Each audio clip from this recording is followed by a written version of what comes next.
Thank you, Clive. Hello, welcome to Wales Today. I'm Claire Summers. Tonight's headlines. On a visit to Wrexham, the Prime Minister hits back, defending what he says is record levels of funding for Wales. Rishi Sunak rejects Welsh Government complaints and says it's up to them how they spend their money. The UK Government has provided record sums to the Welsh Government in Barnet consequentials, and how they spend that and how they manage that money is a matter for them. The Welsh Government say the Prime Minister appears to be very badly briefed and inflation has cost them £900 million. Also tonight.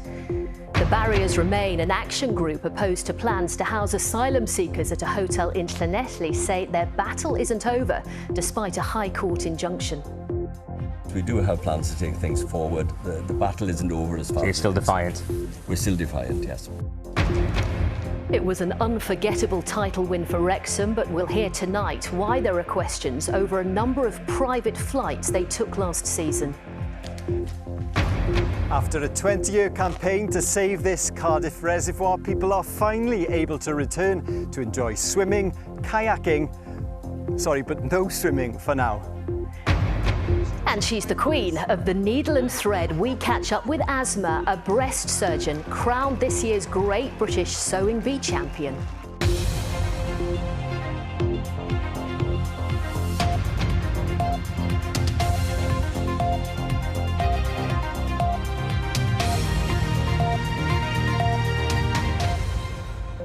Good evening. Rishi Sunak has rejected complaints from the Welsh Government about the impact of inflation on their budget.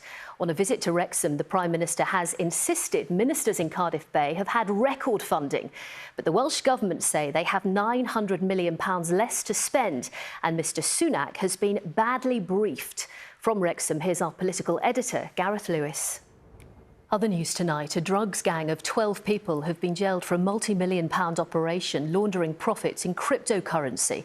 They were sentenced at Cardiff Crown Court. Police estimate they sold more than 40 kilograms of cocaine with a street value of around £4.6 million. 2 children and an adult have been taken to hospital with serious injuries after a crash between 4 vehicles in Carmarthenshire. It happened this morning on the B4309 between Furness and the Mine Gwyn housing estate. An action group opposed to plans to house asylum seekers in a former 4-star hotel in Carmarthenshire say their battle isn't over. It's after a temporary High Court injunction was granted, limiting the activities of groups objecting to the plans who've gathered outside the Stradey Park Hotel in Llanelli. Members of the Furness Action Committee have urged calm at the site, as Matt Murray now reports.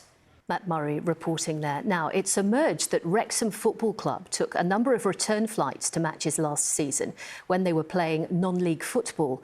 Research by BBC Sport found the club flew to 8 matches with average journey times of just over 40 minutes. Well, a little earlier, I spoke to correspondent David Lockwood, who told me a bit more about the flights. These flights that we found evidence of are against teams like Torquay, Eastleigh on the south coast and Gateshead in the northeast. So they're at the extremities of the country. The average flight was around 43.5 minutes, but the shortest just 29 minutes, which I think will surprise people. And it's important to remember that these are not scheduled services. Wrexham pay a private airline to provide these flights, and as such, these planes need to be moved into position. And we found evidence of 16 extra positioning flights associated with these journeys, and that those flights are often empty, and they add to the emissions involved. Additionally, you have coach journeys at either side to get from Wrexham to the airport in the first place, which is often Manchester, and then at the other end to get to the hotel or the stadium. And it's important to say that whilst this is the norm in the Premier League, the further down the Football League that you go, there are fewer and fewer teams doing this. And when we got to League Two and the National League, as Wrexham were in last year, we found no other teams flying. And what has been, David, the reaction to this? Well, obviously we approached Wrexham for a statement, but we have had no official response yet. They do say on their club website that they are committed to a more ecologically sustainable version of the club. And now let's remember they are in the US at the moment on their US pre-season tour, and they have growing ambitions. So they have a growing footprint. So we asked them also about a wider net zero strategy, but we received no plans for them to reduce. We received no evidence of plans to reduce their overall emissions. I suppose fans might point to the fact that if Premier League teams can do this, then why shouldn't Wrexham? And Premier League teams justify this because they say there's such a busy football calendar and that players' rest and recovery is paramount. And if you want to achieve success, like Wrexham did last season, then you have to factor in journey times and player recovery. David, thank you very much for taking us through all of that. A reservoir in Cardiff has reopened to the public for the first time in 2 decades after a long campaign to save it. Llanishen Reservoir was drained to make way for hundreds of homes, but the plans were eventually blocked by the Welsh Government. Well, our reporter Ben Price is at the reservoir for us this evening. Hi, Ben. Hi, thanks, Claire. Well, the gates are closed now, but throughout the day, hundreds of people have been here to see the reservoirs restored for the first time in many years. Welsh Water has spent... Still to come in this evening's programme. The army veteran who set off from Gower on a walk of a lifetime to raise money for charity and ended up gaining a dog, a partner and a son. And if you're going for a walk this weekend, it's going to be breezy with a mixture of sunshine and showers and more rain on Sunday. Will summer return in August? Join me later to find out.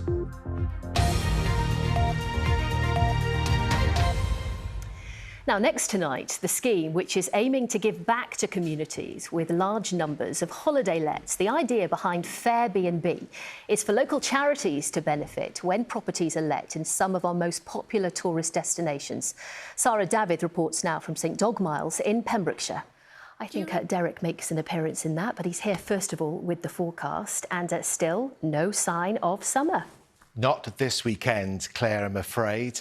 It is looking a disappointing end to the month with a mixture of sunshine and showers. I think we had our summer in June. August will start off unsettled and changeable as well, but fingers crossed for some better weather during the second half of the month. Now, it did brighten up in Gwynedd this afternoon. Holidaymakers enjoying some sunshine for a while in Porth Dynllaen, but it's a cloudy story this evening with a scattering of showers. Overnight, we've got more showers on the way. Some of these could be on the heavy side. The breeze picking up as well, with lowest temperatures around 11 to 15 Celsius. So tomorrow's chart then not very summery with low pressure on our doorstep. That means blustery winds, a mixture of sunny spells and scattered showers tomorrow. If you're caught in one of those showers, it could be on the heavy side. And then later in the afternoon, the showers will tend to ease off, leaving more in the way of dry weather and sunny spells. It will be a breezy, if not windy day tomorrow, with temperatures not great for this time of year, 17 to 20 Celsius. And then into Sunday, we've got more trouble on the way. This weather system over Ireland is moving towards us. So we start Sunday, again breezy with sunny intervals and scattered showers, and then it clouds over with rain spreading from the west during the afternoon, and temperatures again on the cool side, only 17 to 19 Celsius, with a moderate to fresh southwesterly wind, quite strong on exposed Bristol Channel coasts. And then into next week, we are going to stay on the cool side of the jet stream, with areas of low pressure bringing spells of wet and windy weather in from the Atlantic, sunshine and showers in between those weather systems, and temperatures a bit below average for the start of August. So an unsettled start to August then, but fingers crossed, Claire, for something better during the second half of the month.